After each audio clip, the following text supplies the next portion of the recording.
By the grace of God, I committed my life to Jesus.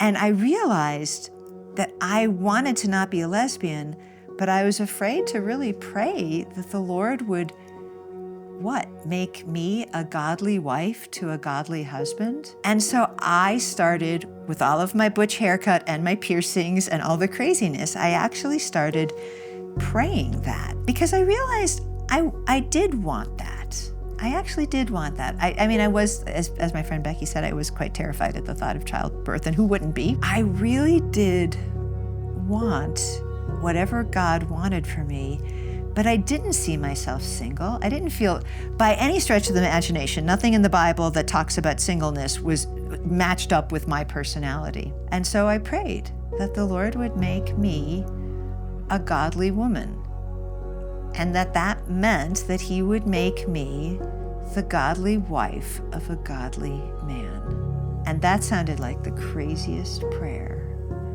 that anybody had ever prayed. I had a research leave at that point. When you're a tenured professor, after you finish your tenure, you start to do like your next book project. And so one Friday night, there's this guy sitting at my table. I don't know if you know what research libraries are like on a Friday night, but that was my table. That was not his table. That turned out to be my future husband. And Ken Smith, that pastor who wrote me a letter out of obedience. He didn't have high hopes. I don't think he did.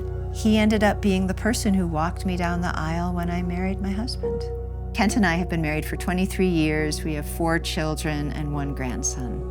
Now, I am not saying that everybody needs to be married, and I am not saying that everybody who struggles against homosexuality wants initially to be married. But I've been to this rodeo for a while. I talk to hundreds, maybe thousands of young people who struggle with sexual sin, and I have not yet met one who tells me they want to be single and all they need is a lesbian bowling league in their church to be happy. Everybody who comes to me actually wants God to change them all the way. And it took me a while to really come to this myself, to really realize this. But that's the truth. The opposite of homosexuality is heterosexuality, whether that culminates in heterosexual marriage or whether that culminates with contentment and singleness, doesn't matter. I talk to so many young people who say, I don't want to be lonely my whole life, but I have had these homosexual desires and I've acted on them, and there's this pornography problem, and there's this, and I know I can't be married. Well, not now you can't, because you got too much sin in your life to take a wife into that, buddy. But to tell me that you can't be biblically married because you have indwelling sexual sin is ridiculous.